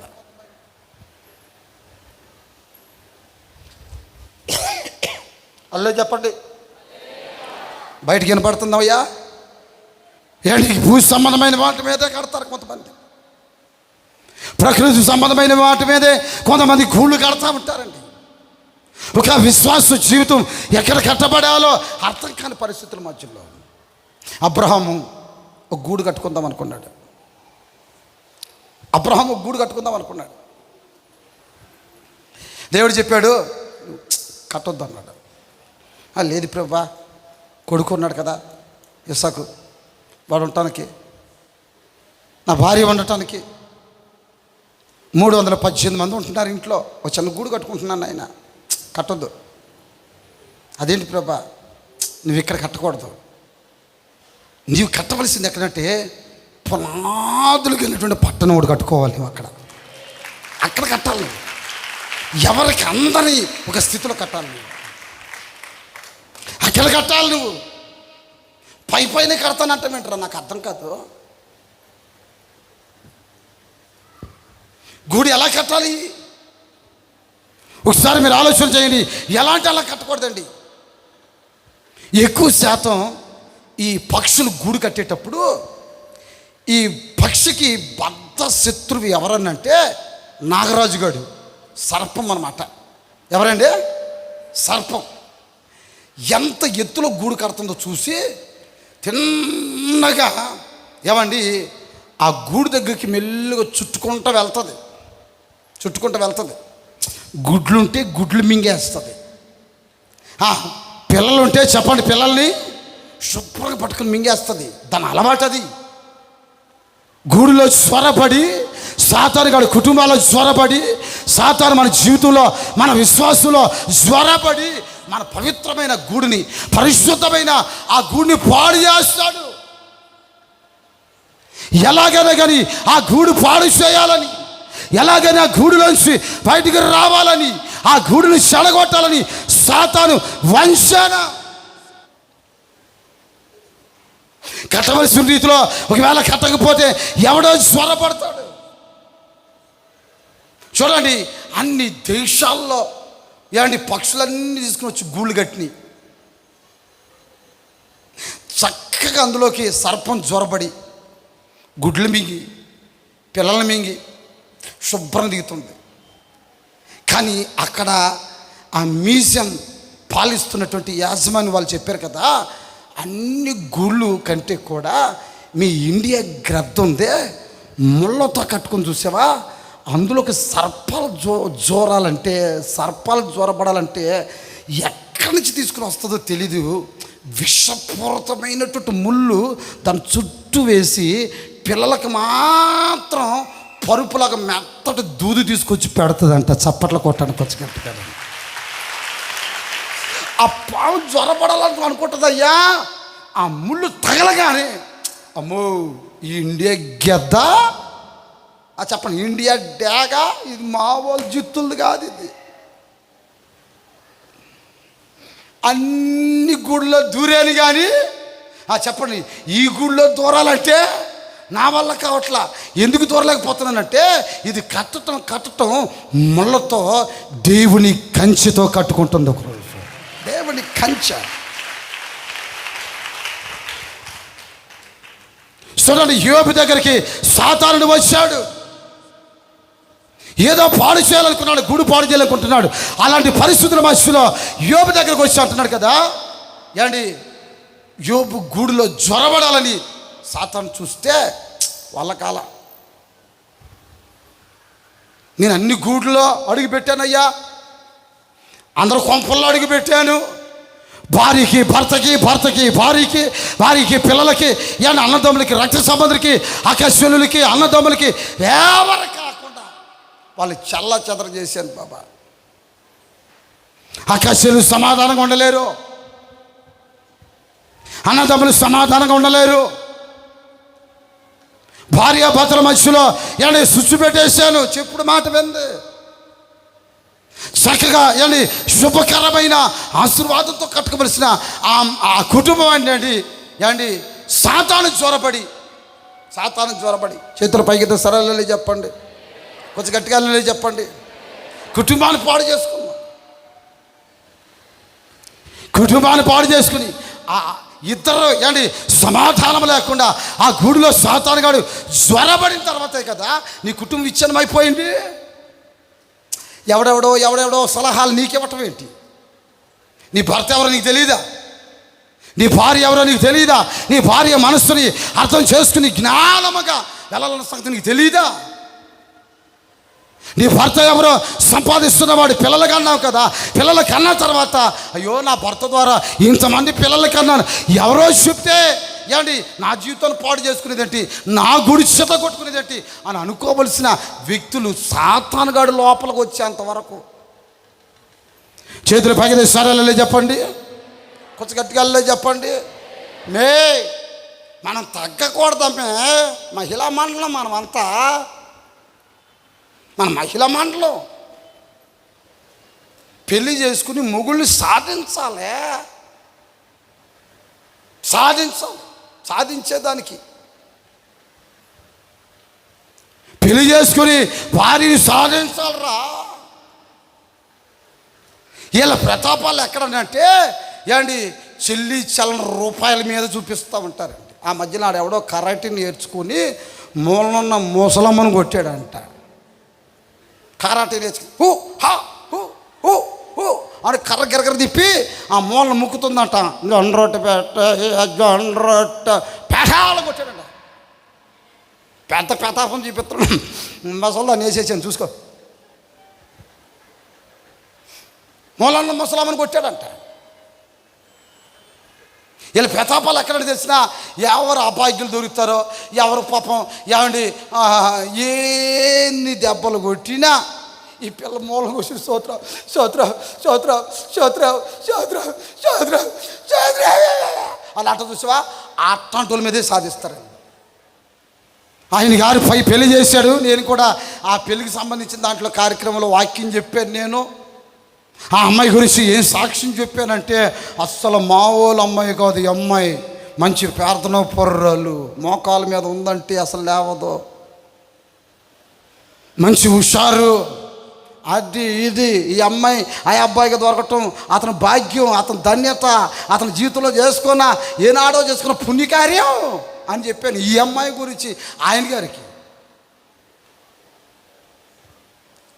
ఆ అమ్మాయి స్పీడ్గా టాటా ఏసీ స్పీడ్గా ఇంచుమించుగా 120, 140 స్పీడ్లో వెళ్తున్నా, ఆ స్పీడ్లో వెళ్తున్న ఆ టాటా ఏసీ బండి కూడా ఎగిరి బయటికి దూకేస్తుంది. అంత వ్యక్తి ఆ మనిషి. వీడికి తెలియదు ఆ విషయం, వీడిగా తెలీదు. పెళ్ళైన వారం తర్వాత ఏదో అన్నాడంట, కళ్ళారు చేసి చూసిందంట ఇట్లా ఈ పిల్ల. ఏడే కళ్ళారు చేస్తున్నాం ఏంటి, ఏమనుకుంటున్నావు, హైదరాబాద్లో సాఫ్ట్వేరు అనంట. పైకి ఇలా లేపి ఉప్ ఉప్ ఉప్ అని చెప్పి కొడితే సోఫాలో పడ్డాడంట. నాకు ఫోన్ చేశాడు, అన్నయ్య మోకాళ్ళ మీద ఉంటే తెగ ప్రార్థన చేద్దన్నావు, అసలు పైకే లేవదన్నావు, చాలా భక్తి కలిగిందన్నావు. ఒరే బాబు, భక్తికి సంబంధించిన విషయాలు మాత్రమే చెప్పాను, బ్యాక్గ్రౌండ్ చెప్పలా. ఆమె బ్యాక్గ్రౌండ్ ఏమిటంటే ఆమె బ్లాక్ బెల్టర్రా, జాగ్రత్తగా ఉండు. కరాటే నేర్చుకుంది, అవతల పాడేస్తుంది, అంటే కుంభకోణంలో పడతా పోయి మరలా. కదిలించుకోబాక ఆ పిల్లనే. అస్సలు కొట్టిన దెబ్బలకి ఏ స్కానింగ్లో రిపోర్ట్లో కూడా కనపడదు, అట్లాంటి కుమ్ముతుంది. పోయి అమ్మో, అప్పటి నుంచి టీ అడగటం కానీ, అన్నం అడగటం కానీ, నీళ్ళు అడగటం కానీ మన వాడు ఏం అడగట్లేదంట. ఈడు దుప్పటి ఈడే దులుపుకుంటానంట, దులుపుకుని ఈడే వేసుకుంటున్నాడు, ఈడు టీ ఈడే పెట్టుకుంటున్నాడు, ఈడే కడుక్కుంటున్నాడు. చేతులు పైకి సరలే చెప్పండి, కొంచెం గట్టిగా చెప్పండి. ఓవర్ చేస్తూ ఉంటారు కొంతమంది. గూడు అంత బాగా కడుతున్నాం అనమాట. వెళ్తే కట్టు, చేతులు పైకి సరలే చెప్పండి. హల్లెలూయా చెప్పాలి కొంచెం గట్టిగా, హల్లెలూయా. సాతానుడు పోయాడు. యోబు కుటుంబంలో, యోబు గూడులో ప్రవేశించడానికి ఎంతో ప్రయత్నం చేస్తున్నాను, అయితే ప్రవేశించలేకపోతున్నాను. నా సేవకుడైన యోబు సంగతి ఆలోచన చేసావా? అతను యథార్థపరుడు, ఆయన గూడు కట్టాడు కదా. ఎలా కట్టాడు? దేవుని కంచె చేత కట్టబడాలి, దేవుని కాపుదల చేత గూడు కట్టబడాలి. దేవుడి సన్నిధిలో మనం కట్టుకుంటున్న ప్రతి గూడు ఏ మనుషుడికి అందనంతగా అత్యున్నతమైన స్థితిలో కట్టబడాలి. చప్పట్ల కొట్టడానికి వచ్చి గట్టిగా జబలు కొడదాం. విశ్వాసంతో, పరిశుద్ధంగా, నీతిగా, యథార్థంగా నీ ఆత్మీయ జీవితాన్ని ఎవరు కట్టబడకుండా అత్యున్నతమైన శిఖరాల మీద కట్టుకుందువు కాక. చప్పలు కొట్టని విశ్వాసంతో నేను చెప్తూ వస్తున్నానండి. ఈ రోజున గూడు ఎక్కడ కట్టబడింది? బైబిల్లో రాస్తుంది కదా, ఇది గూడు ఎక్కడ కడుతుంది తెలిసిన? రాతి కొండల పైన. మనకు ఒక కొండ ఉంది. దావీదు తన కీర్తనలు అంటాడు కదా, నా అండ, నా దండ, నా కొండ, నా బండ. ఆమెను చెప్పండి కొంచెం గట్టిగాను. అండ, దండ, కొండ, బండ అంతా నీవేనయ్యా. నేను ఏదైనా కట్టుకుంటే కనుక ఎక్కడ కట్టాలి తెలిసిన? రాతి కొండపైన నేను కట్టాలి. ఆ కొండ ఎన్ని గాలులు వస్తున్న కదలదు. కదలని స్థలాలపైన నా గూడు కట్టుకోబోతున్నాను. ఇక మీదట కదలని స్థలాలపైన. చెట్టు మీద కట్టుకున్నాం అనుకో, తుఫాన్ రాగానే ఎంతోమంది గూడు, చెప్పండి, ఎంతోమంది గూడు చెదిరిపోయింది. బాగానే ఊగుతుంది, 2-3 గాలికి చల్లగా ఊగుతున్నట్టు భలే ఊగుతుంది నా గూడు అని అనుకోవచ్చు. ఇంకా కొంచెం గాలి పెరుగుతున్నప్పుడు ఆ లోపల ఉన్నటువంటి పిల్లలు ఉన్నాయే, గుడ్లు బయటకు వస్తూ ఉంటాయి. దానికి ఇట బయట చూస్తూ ఉంటుంది. అమ్మా ఏంటే గూడు బాగా ఊగుతుంది, ఉండవా భలే కట్టే నేను అంటది పాపం. ఇంకా కొంచెం రాగానే గూడు బాగా ఊగుతుంది. ఏం కాదులే ఉండు, నేను ఉన్నాను కదా అని అంటది. ఇంకా ఊగుతుంది, ఇంకా ఊగుతుంది, ఇంకా ఊగుతుంది, ఇంకా ఊగుతుంది. ఓ టైం చూస్తే పిల్లలు ఉండరు, గూడు ఉండదు, రెక్కల విరిగిపోయిన పక్షిలాగా పడిపోతుంది అంతే. అదే రాతి కొండ మీద కట్టి చూడు, ఏ మనుషుడికి అందనంతగా రాతి కొండ మీద నా యేసయ్య నేను కట్టబోతున్నాడు. కొట్టండి, గట్టే దెబ్బలు కొట్టండి. 28 సంవత్సరాలు ఏ మనుషుడికి అందకుండా ఉన్నతమైన శిఖరాల మీద నీ జీవితాన్ని కట్టుకుంటూ వెళ్ళిపోతూ ఉండాలి. ఏ శత్రువు ప్రవేశించకుండా, ఏ అపవిత్రత ప్రవేశించకుండా. జీవితంలో కొన్నిసార్లు ఎన్నో బలహీనతలు వస్తున్నాయి. అలాంటి బలహీనతల మధ్యలో కూడా నీవే ఆ గూడులో మూలుగుతూ ప్రార్థిస్తూ నీవు పరిశుద్ధపరచుకుంటూ ఆ గూడు చుట్టూ ఒక ప్రార్థనని కంచి వేసుకోవాలి. నువ్వంతా అలానే చెప్పండి. కొంచెం గట్టిగానండి, కొంచెం గట్టిగా అలానే చెప్పండి, కొంచెం గట్టిగా అలానే చెప్పండి, మరోసారి అలానే చెప్పండి. మూడో మాట ఏంటంటే, అదే 39వ అధ్యాయం యోబు గ్రంథం 29వ వాక్యం కొంచెం గమనిస్తే, అక్కడ నుండియే తన ఎర్రను వెతుకును దాని కన్నులు దానిని దూరము నుండి కనిపెట్టును. దూరం నుంచి చూస్తుంది దాని పిల్లలు. చాలండి, చేతుల పైకి సరళ చెప్పండి, కొంచెం గట్టిగా వెళ్ళి చెప్పండి. దగ్గరికి వెళ్ళి చూడటం కాదు, దూరం నుంచి చూస్తుందంట. ఏంటి చూస్తుంది? ఎర్రను. అంటే ఈ పక్షికి ఒక గుణం ఉంది. ఆ గుణం ఏంటి తెలిసిన? ఆకాశంలో అలాగే విహరిస్తానే ఉంటుంది, ఎగురుతానే ఉంటుంది, రెక్కలు చాపుతానే ఉంటుంది, అలా సంచరిస్తా ప్రయాణిస్తా ఒక బ్యాలెన్స్లో అట్లా ఎగురుతానే ఉంటుందండి. ఒక బ్యాలెన్స్లో ఎగురుతుంది. ఎగురుతుంది. ఎందుకు ఎగురుతుంది? ఇది పని పాట లేదు దీనికి. ఏంది కాస్త కాకిలాగా గుట్టుగా కూర్చోవచ్చు కదా అని మిగతా పక్షుల్లాగా ఇది ఆలోచన చేయదు. దానికి తెలుసు, నాకు ఒక ఎర్ర కావాలి, ఆహారము కావాలి, నేను సంపాదించాలి, నా పిల్లలకి పెట్టాలి, నా పిల్లల కొరకు ఒక భవిష్యత్తుని సమకూర్చాలి, నా పిల్లల కొరకు నేను ఏదైనా ఒక జీవితాన్ని ఏర్పరచాలి అనుకుంటున్న ఆ గిరంట దొరికిన చోట పీనుగులు పొడుచుకుంటా తిందో, దొరికిన చోట సచ్చుని శవాల్ని పొడుచుకు తినదో. గ్రద్దకుండే లక్షణం వేరు. ఇది ఏదైనా వేటాడినా, ఏదైనా ఎర్రని సంపాదిస్తున్నా ఫ్రెష్గా ఉన్న వాటిని మాత్రమే అది తింటుంది. చప్పట్లు కొట్టండి, కొంచెం గట్టిగా చప్పట్లు కొట్టండి. రా బంధువు తెలుసుగా మనకి. ఏ బంధువు? మన బంధువు కాదు. ఏ బంధువు అది? రా బంధువు. ఈ రా బంధుకున్న అలవాటు కూడా సేమ్ గ్రద్దకున్నట్లుగానే రెక్కలు ఉంటాయి. కాకపోతే ఈ మెడ దగ్గర మాత్రం వెంట్రుకలు ఉండవు. ఒక 2-3 ఇంచుల వరకు ఈ రాబందువుకి ఈ వెంట్రుకలు ఉండవండి. దీనికి ఉన్న అలవాటు ఏంటంటే, ఎక్కడ గేదెలు చస్తే, ఎక్కడ ఆవులు చస్తే, ఎక్కడ పీనుగులు చస్తే ఆ పీనుగుల మీదకి వెళ్ళి ఈ రాబందులన్నీ వాలి పీక్కు తినే అలవాటు వీటికి ఉంటాయి. కానీ గ్రద్ద అలవాటు అట్లా కాదు, వెళ్ళిపోద్ది అంతే. పని పాట లేకుండా ఎగురుతుంది, దానికి పని పాట లేదు, షికార్లు కొడుతుంది అని అనుకుంటారు పాపం కింద ఉన్న వాళ్ళు. అట్లా ఎగురుతూ దూరం నుండి చూస్తుందంట. దానికి కావాలనుకున్న ఎర్రని దూరం నుంచి చూస్తుందంట. అది ఎగిరేటప్పుడు క్రింద ఏదైతే ఉందో జంతువు, దాన్ని తన్నుకుని వెళ్ళటానికి దాని నీడ కూడా ఆ జంతువు మీద పడకుండా ఉన్నంత బ్యాలెన్స్గా ఎగురుద్దంట. అది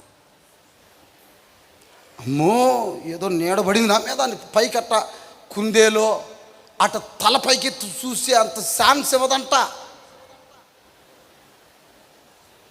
చేతులు పైకి సరళలే చెప్పండి, కొంచెం గట్టిగా చెప్పండి. చాలా నాగ్గా వాళ్ళు సంపాదిస్తున్న ఆ సంపాదన ఇతర కంట పడి, ఇదిగో నేను ఇంత సంపాదిస్తున్నాను, అంత అందరికి చూపించుకునేటట్లుగా కాదంట ఎర్ర సంపాదించవలసింది. ఆమెను చెప్పండి కొంచెం గట్టిగా. చూడు, మా వ్యాపారం అసలు మామూలుగా కాదు, దుమ్ము లేచిపోతుంది.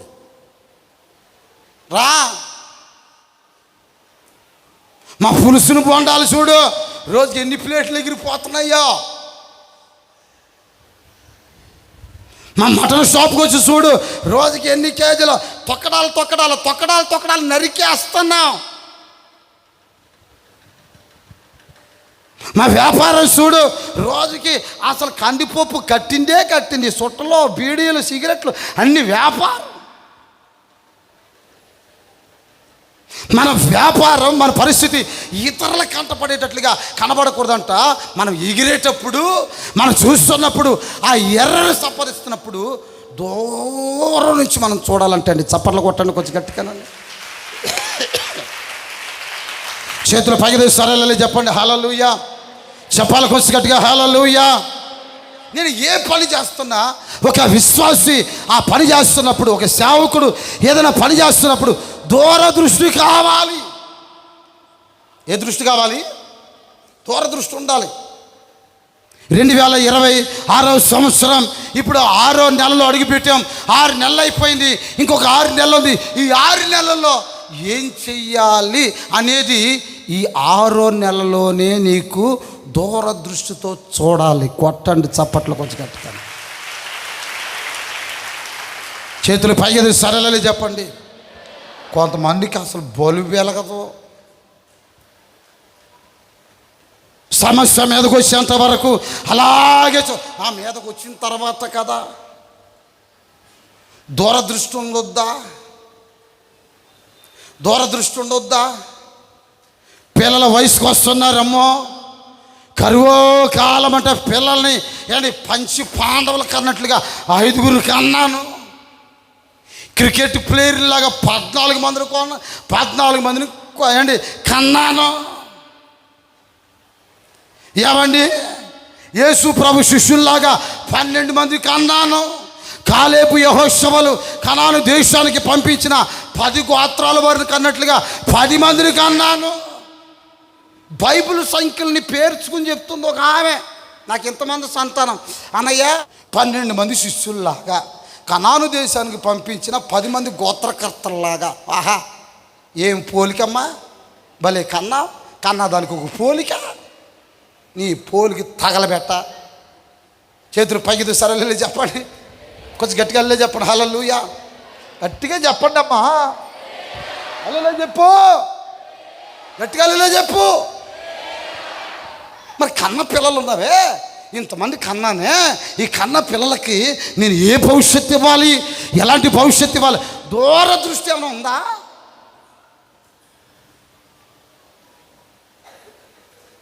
దూరదృష్టి లేదు ఒక తండ్రికి.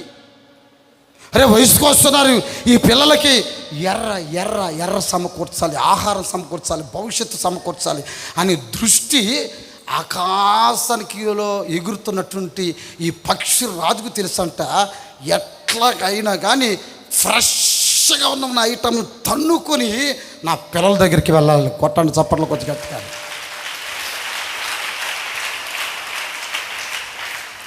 చేతుల పైకితో సరళ చెప్పండి, కొంచెం గట్టిగా చెప్పండి. పైనట్లా ఎదురు చూస్తూ ఉంటుంది అంటే గ్రద్ద.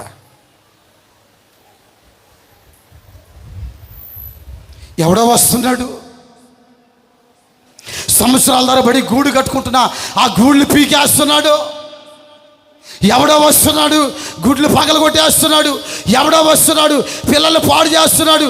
అయ్యో, గూడు కట్టి కట్టి కట్టి కట్టి విసుగుపోయి. బైబిల్లో రాస్తుంది కదా మాట. చూడండి, ద్వితీయోపదేశకాండం 22వ అధ్యాయం 6వ వాక్యం కొంచెం గమనిద్దాం. నేను ముగిస్తున్నాను.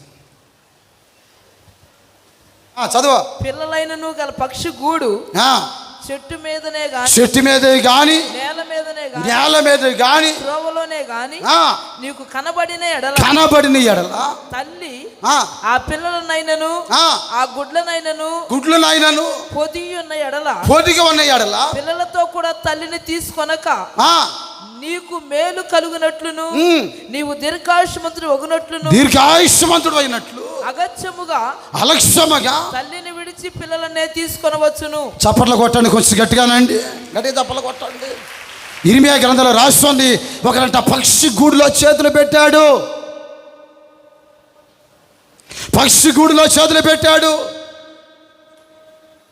శిఖరాల పైన కట్టుకున్నటువంటి ఆ పక్షి గూడులో అలా చేతులు పెట్టి గుడ్లు తీసుకుని వెళ్ళిపోతున్నాడు ఒకడు. మరొకడు అండి ఆ పక్షి గూడిలో చేతులు పెట్టి ఏం చేస్తున్నా తెలిసిన పిల్లలు తీసుకుని వెళ్ళిపోయి ఆ పిల్లల్ని చక్కగా మంటల్లో వేసుకుని కాల్చుకు తింటున్నాడు వాడు. ఆకాశంలో పిల్లల కోసం విహరిస్తున్నటువంటి ఆహారం కోసం రెక్కలు చాపి అరులు చాపి ఎగురుతున్నటువంటి ఆ పక్షి ఆహారాన్ని తన్నుకొని ఆహారాన్ని తీసుకొని ఆ గూడు దగ్గరికి వస్తే గూడు లేదు, అక్కడ గూడు లేదు. ఆహారాన్ని తీసుకుని అక్కడికి వచ్చి రాగానే ఆ పెట్టినటువంటి గుడ్లు లేవు. ఆహారాన్ని తీసుకుని ఆ స్థలానికి రాగానే పిల్లలు లేవు. గుండె ప్రదలైపోయింది. ఇక్కడ కాదని చెప్పి ఇంకో స్థలంలో గూడు కట్టింది, అక్కడ కాదని ఇంకో స్థలంలో గూడు కట్టింది, అక్కడ కాదని ఇంకో స్థలంలో గూడు కట్టింది. ఇలాగ స్థలాలు మారుస్తూ గూళ్ళు కడతానే ఉంది. ఎన్ని సంవత్సరాలు గూళ్ళు కడతానే ఉన్నాను, గూళ్ళు పీకేస్తూనే ఉన్నారు.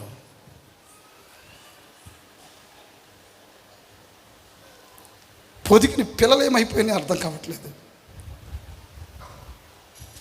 భారంతో రక్తాన్ని కూడబెట్టి పెట్టిన గుడ్లు ఏమైపోయినాయి అర్థం కావట్లేదు. వచ్చి చూస్తే గూడు లేదు అక్కడ. ఇక్కడ కాదని ఇక్కడ. చివరికి ఆ పక్షికి ఎగిరే ఓపిక కొల్లేదు. ఇక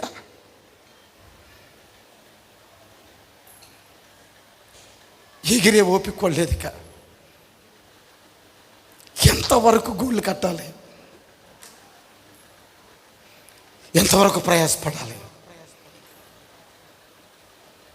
ఎంతవరకు కూర్చాలి,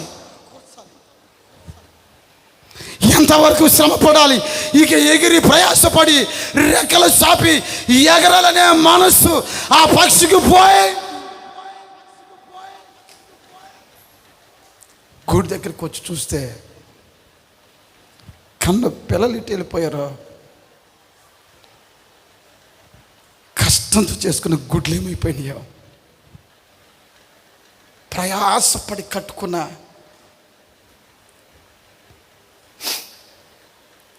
గూడేమైంది అర్థం కావట్లే. చివరికి ఒక ఆలోచన వచ్చింది. మనుషుల మధ్యలో కట్టుకుంటే ఇట్లాగే ఉంటుంది. ఇక వెళ్ళిపోవాలి, లాభం లేదు. ఎవరికి కనపడకుండా వెళ్ళిపోవాలి. మనుషుల యొక్క స్వరాలు వినపడినంతగా ఏంటి ఒక స్థలానికి వెళ్ళిపోవాలి. టవర్ కూడా అందకూడదు, వెళ్ళిపోవాలి. ఎగిరి ఓపిక లేక, ఆహారాన్ని సంపాదించుకునే సత్తా లేక, మరలా గూడు కట్టి గుడ్లు పెట్టి పిల్లలను చూసుకునే పరిస్థితి కూడా లేక అట్లా ఎగురుకుంటూ ఒక బండ సందులోకి వెళ్ళిపోయి తన ఏకలన్నీ పెరుక్కొని, తనకున్న రెక్కలకున్నటువంటి ఏకలన్నీ పెరుక్కొని ఆ రెక్కలు పెరుక్కున్న అగ్రత ఆ ముక్కుని కొండరాకేసి బాదుకొని ముక్కంతా పగల కొట్టుకొని ఏ గోర్లతో అయితే ఒక రోజున ఎర్రని సంపాదించిందో ఆ గోర్లన్నీ కూడా ఆ బండరాకేసి అలాగ రుద్దుకొని తన పాదాలన్నీ అరగ తీసుకొని పగిలిపోయిన ముఖంతో, చిక్కుముక్కు రాత్రిలాగా ముఖం మారిపోయిన ఆ ముఖంతో, ఎగరలేని స్థితి మధ్యలో రెక్కలు లేక ఊడిపోయిన ఆ రెక్కల ఏకలు చూస్తూ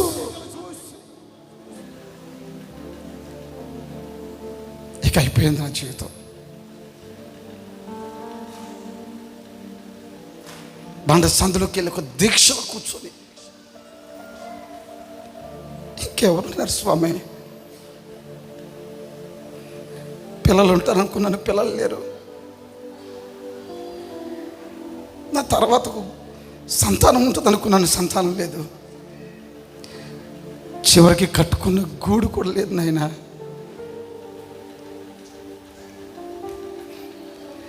ఇక నాకు మిగిలిందల్లా ఈ బండ సందులు తప్ప నాకు ఇంకేం లేదు. నాకు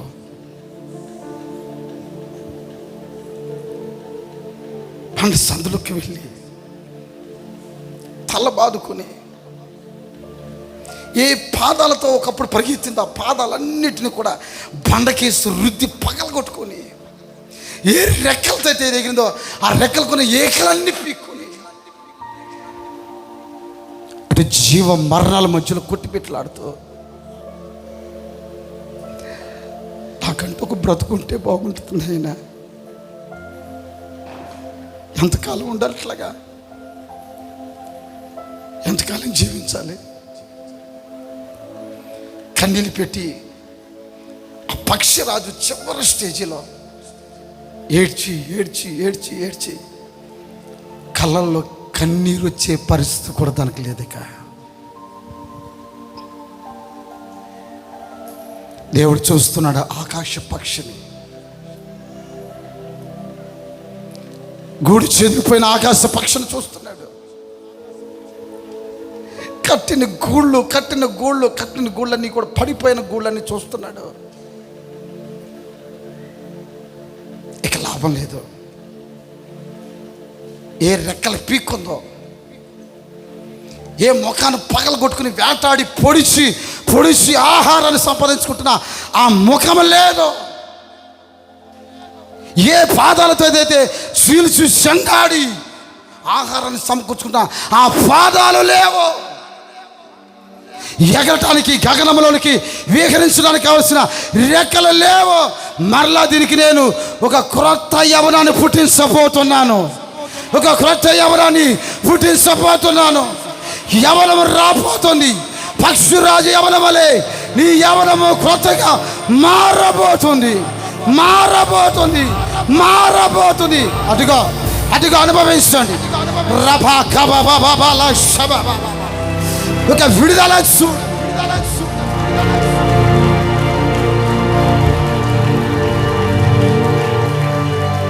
ఒకసారి ఆలోచించండి.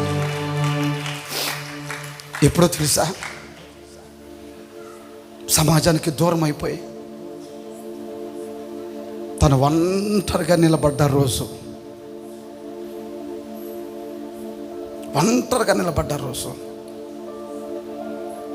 ప్రేమించిన వాళ్ళు ఏమైపోతారో తెలియదు.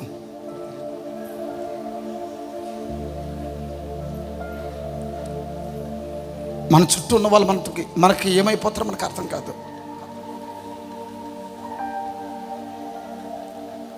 కొన్నిసార్లు ఒంటరితనం వెంటాడుతున్నప్పుడు అర్థమవుతుంది, దీన్ని ఎలా జీర్ణించుకోవాలో అర్థం కావట్లేదు.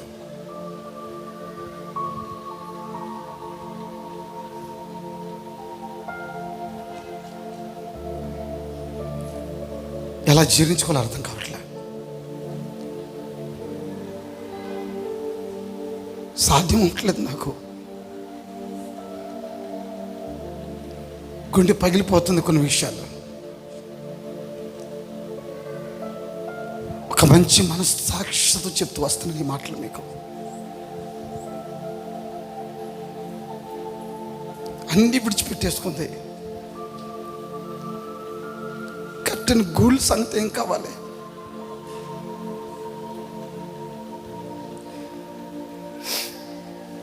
లేచి నిలబడండి.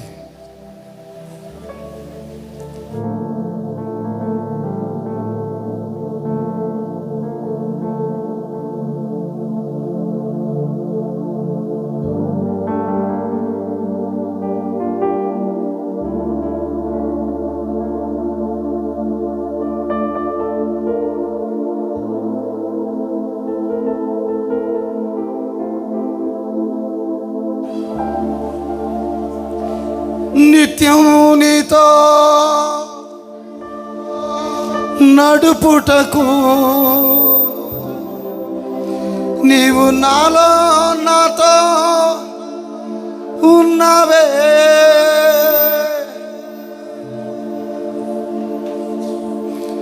నిత్యం నీకేనా ఆరాధన,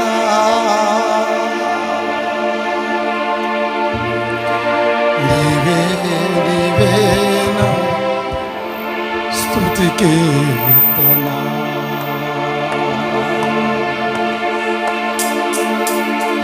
దివ్య తేజోమయ యేసయ్యా, నీతి నియమాలకు నిలయమా,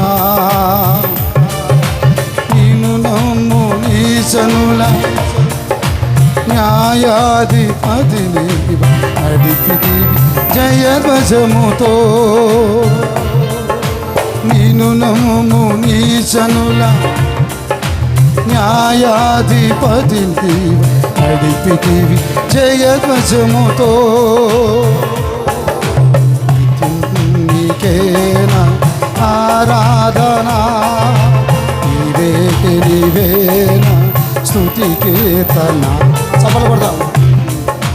నిత్యం నీకేనా ఆరాధన, నీవే నీవేనా స్తుతి కీర్తన.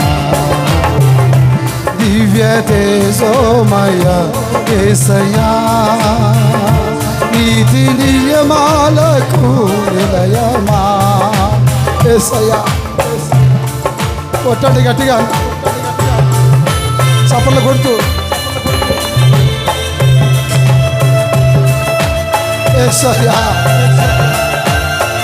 Thank you master, thank you lord.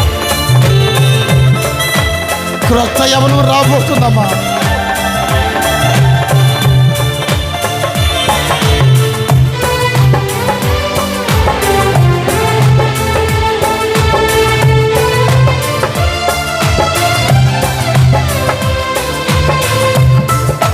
Praise the lord.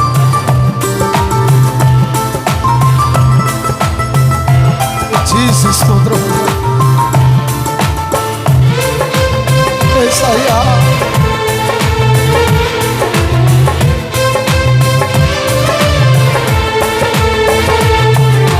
బలవంతుడా మహాశూరుడా, పలు శోధనలో నా తోడై, నా కుడి పార్శ్వ మందుండి నావే.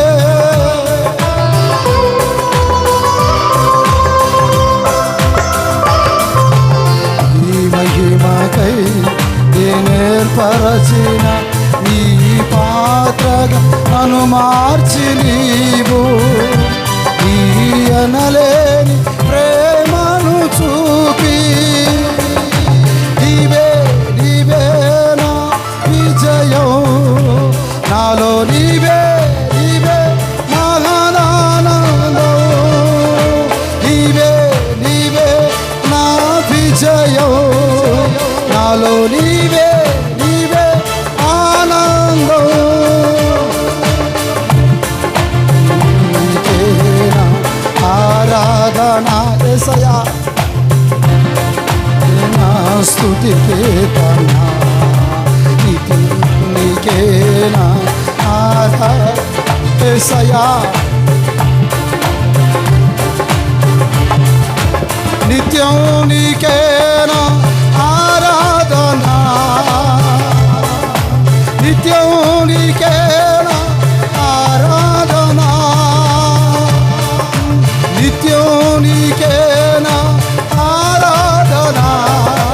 యేసయ్యా నిత్యం నీకేనా ఆరాధన, నిత్యం నీకేనా ఆరాధన, నీవే నీవేనా స్తుతి కీర్తన. నిత్యం నీకేనా ఆరాధన. యేసయ్యా ఒంటరిగా వెళ్ళిపోవాలి, ఎవరు ఉండకూడదు, నీకు వేరుపరచబడాలి. ఈ పక్షిరాజు వేరే పంగ సందులో దాగి ఉండబోతుంది, పంగ సందులో చేరబోతుంది. తన శరీరాన్ని పగలగొట్టుకుంటుంది, తన ఈకల పొడి పీకి వేస్తుంది, తన పాదాలకు గోరెలు అరగదీస్తుంది. తను ఏ ముక్కుతో ప్రయాసపడిందో ముఖమును పగలగొట్టి రికబాల శబబబ. ఓ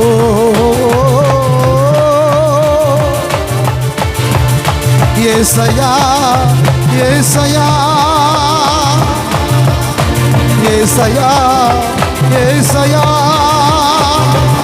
యేసయ్యా, విడుదల విడుదల విడుదల విడుదల ఇస్తాడు. ఇప్పుడే ఇప్పుడే ఇప్పుడే ఇప్పుడే. ఓ ఆరాధనా ఆరాధనా నీకేనా ఆరాధనా. రికబాల శబరబరబర రిబాబాబాబాబాల శబబ.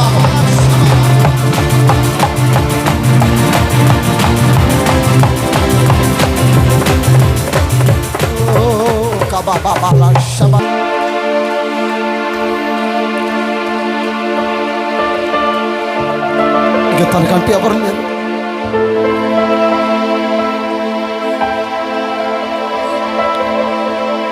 ఏ రెక్కలతో ఎగిరిందో అవన్నీ పీకేసుకుంటుంది.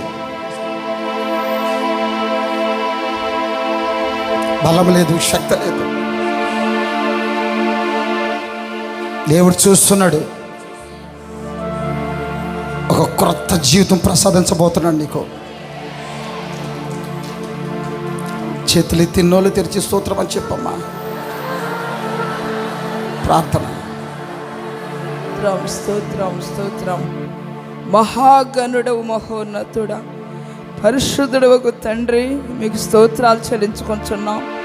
ఈ పరిశుద్ధ పునరుద్ధానము దినమునందు మమ్మల్ని అందరినీ ప్రభా నీ మందిర ఆవరణములో సమకూర్చి మీ నామాన్ని మధుర ఘోష చేయడానికి, మిమ్మల్ని స్తుతించి కీర్తించి మహిమపరిచి ఆరాధించుటకు మమ్మల్ని సజీవుల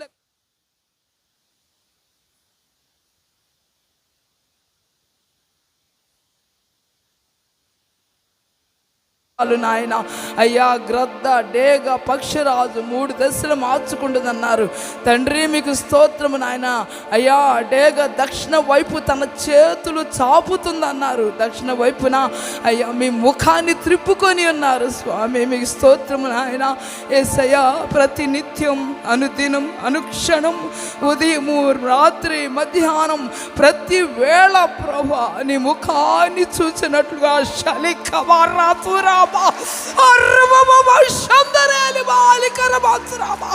పరిశుద్ధాత్మ తండ్రి, నీ ముఖ దర్శనం, నీ ప్రత్యక్షపు దర్శనం, నీ అరుణోదయ దర్శనము ద్వారా మా ప్రతి ఆశను తీర్చుకొనున్నట్లుగా నీ ముఖాన్ని చూసిన వారు ఎన్నడూ సిగ్గుపరచబడలేదయ్యా. నీ ముఖం మాకు విజయాన్ని కలిగిస్తుందని ప్రభా, నీ ముఖాన్ని చూసిన వారు ఎన్నడూ కలవరపరచబడలేదు నా తండ్రి.